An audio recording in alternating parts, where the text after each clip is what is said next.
Hola, bienvenido al lugar donde te contaré historias de personajes que lograron hazañas sorprendentes.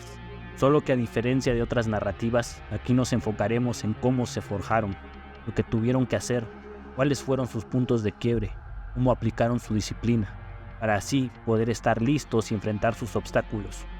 El día de hoy te contaré la historia de Leónidas, el rey espartano, un personaje muy famoso en la historia, que al día de hoy es un símbolo del entrenamiento constante, la disciplina, el coraje y el estoicismo para llevar sus límites a otro nivel. Pero en sí, ¿qué es lo que hizo? Eso estudiaremos y esperemos que al final tengas esa misma hambre que Leónidas al cumplir sus objetivos. Pues bueno, comencemos. La historia de Leónidas, el legendario líder espartano, comienza en la antigua ciudad de Esparta, en el año 540 a.C. Nacido en una familia real, fue el cuarto hijo del rey Agiada Anaxandrida II. Algunas leyendas también dicen que Leónidas era descendiente de Heracles, el héroe mitológico griego. Desde joven demostró una fuerza y valentía excepcionales, características que marcarían su destino. Al nacer en el seno de la realeza espartana, no solo le otorgó privilegios, sino también responsabilidades desde su infancia, infundiendo en él una herencia legendaria que lo inspiraría a alcanzar la grandeza. La educación espartana era famosa por su dureza y disciplinas, y Leónidas no fue una excepción. Desde temprana edad fue sometido a un riguroso entrenamiento militar que abarcaba habilidades de combate, estrategia y resistencia. La vida de Esparta estaba completamente dirigida a la vida militar, pues los niños eran instruidos obligatoriamente desde los 7 años en la Goge, lo que significa la educación espartana, y se rechazaba a los individualismos.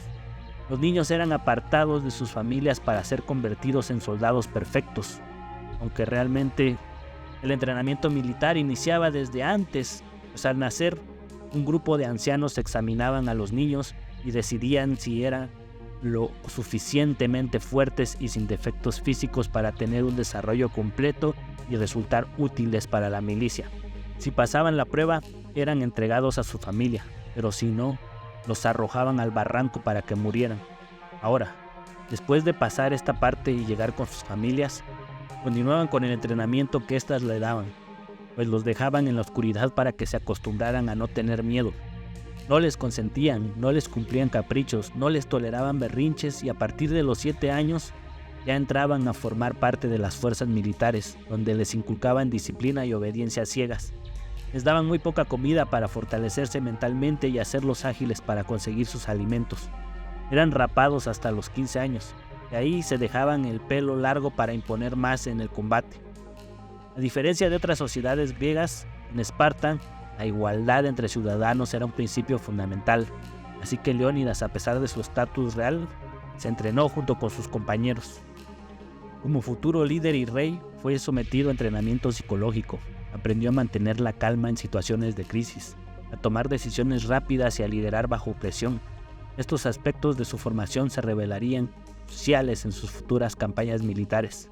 Continuando con el entrenamiento físico, los espartanos practicaban desnudos. Se creía que esta práctica fomentaba un sentido de igualdad entre los guerreros, eliminando las diferencias sociales y promoviendo la concentración en la fuerza y la destreza física.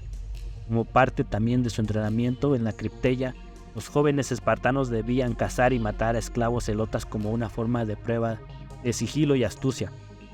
Esta práctica no solo desarrollaba habilidades de supervivencia, sino que también endurecía la moral de los futuros guerreros. Los espartanos eran sometidos a pruebas de resistencia al frío extremo, y les animaba a bañarse en ríos helados y a dormir al aire libre durante las noches más frías. Esta exposición al frío tenía como objetivo fortalecer su resistencia y adaptabilidad a condiciones adversas.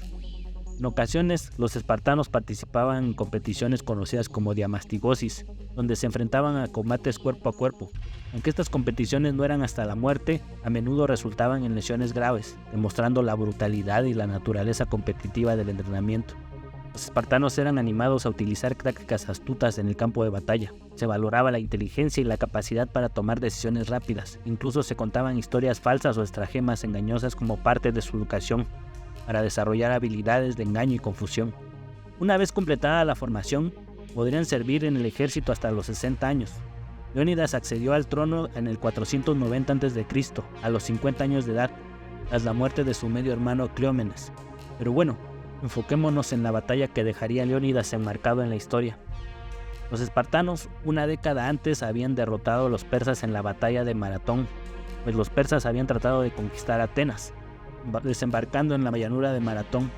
Y aunque los persas eran muy superiores en cantidad, los espartanos tenían más calidad, aunque eran mucho menos, pues se cree que los persas superaban 5-1. Después de haber perdido alrededor de 5.000 hombres, los persas emprendieron la huida. Pero el rey Jerjes prepararía su venganza, pues en ese tiempo se creía que contaba con alrededor de 200.000 soldados, una gran vastedad para esa época. Así que inició mandando mensajes en los que exigía que renunciaran a sus tierras y agua. Sin embargo, cuando llegaron los mensajeros a Esparta, fueron arrojados al pozo. Poco después, el ejército de Jerjes ya se encontraba a las afueras de Grecia, acercándose a un estrecho desfiladero situado entre las montañas y el mar, por supuesto, de las Termópilas. Por ende, Leónidas acudió a retener esa parte con 300 espartanos para dar tiempo a que más guerreros se incorporaran y así impedir el avance. Me preguntarás, ¿por qué 300? Anteriormente tuvieron una pelea Esparta contra Argos, pues se disputaron las tierras de Tirea. Ambos ejércitos acordaron enfrentar a 300 campeones de cada ciudad y el ganador se quedaría con el territorio. De ese modo, habría pocas bajas. Un poco cruel el acuerdo, pues acordaron que no habría heridos, así que era aniquilar hasta la muerte. Al final solo había sobrevivido un espartano y 2 argivos. Los 2, creyéndose vencedores, no llegaron a un veredicto final y esa guerra tuvo que continuar hasta que los espartanos ganaron y se hicieron con el control de Tirea. Bien, para la batalla de las Termópilas, Leónidas eligió a los mejores espartanos que tuvieran ya descendencia para perdurar su linaje.